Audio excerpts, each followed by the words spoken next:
بھائیوں اور دوستوں، السلام علیکم۔ آپ دیکھ رہے ہیں اپورڈ چینل اور میں ہوں یاسر انور۔ آج کی انفارمیٹیو ویڈیو قیام پاکستان کے حوالے سے ہے۔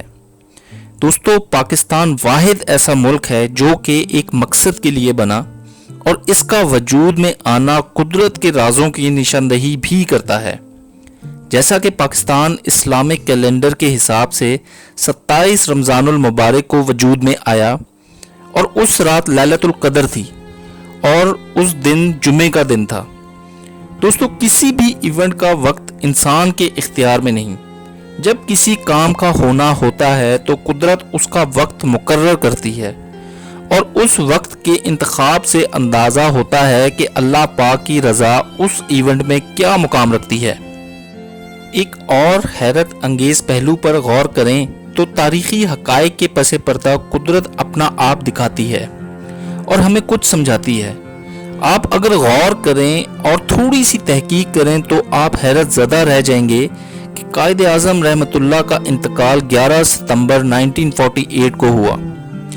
1948 سے لے کر آج تک پاکستان کا یوم آزادی، قائد اعظم رحمۃ اللہ کا یوم ولادت جو کہ 25 دسمبر اور قائد اعظم رحمۃ اللہ کا یوم وفات جو کہ 11 ستمبر، یہ تینوں ایونٹس ایک ہی دن ہوتا ہے۔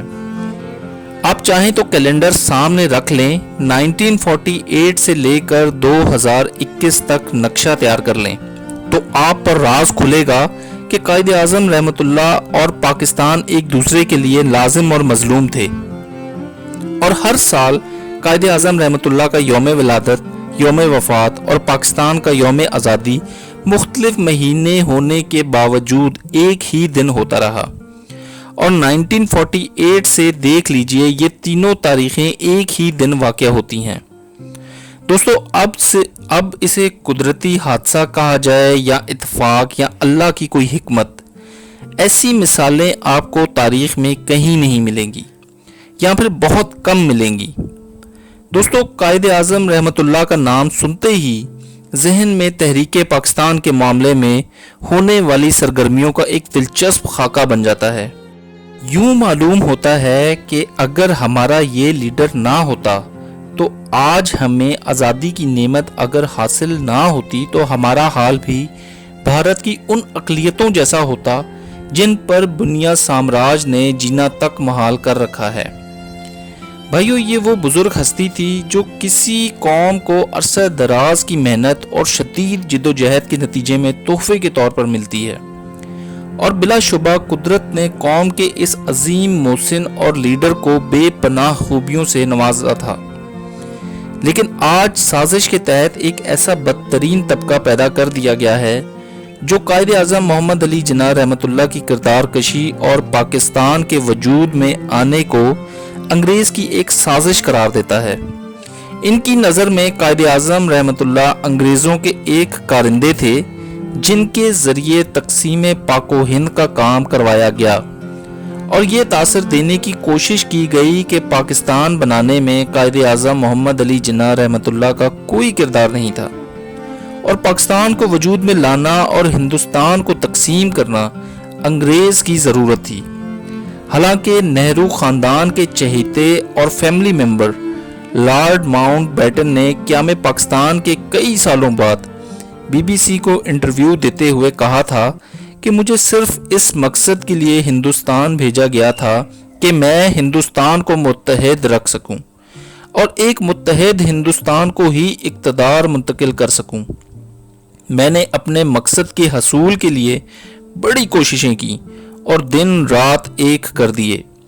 میں نے اپنی راتوں کی نیندیں حرام کر دیں، لیکن میرے مقصد کی راہ میں ایک شخص حائل تھا جو چٹان کی طرح رکاوٹ بنا رہا، اور وہ شخص محمد علی جناح تھے۔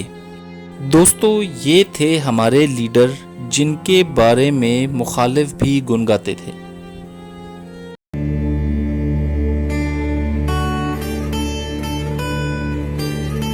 آپ آزاد ہیں، آزاد رہیں۔ آپ لوگ اس ملک پاکستان میں اپنی عبادت گاہوں، مسجدوں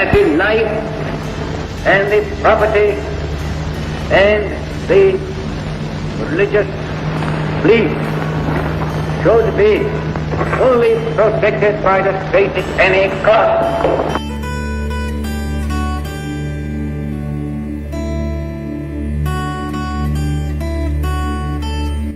I pray to God that this critical moment He may guide us and enable us to discharge our responsibility in a wise and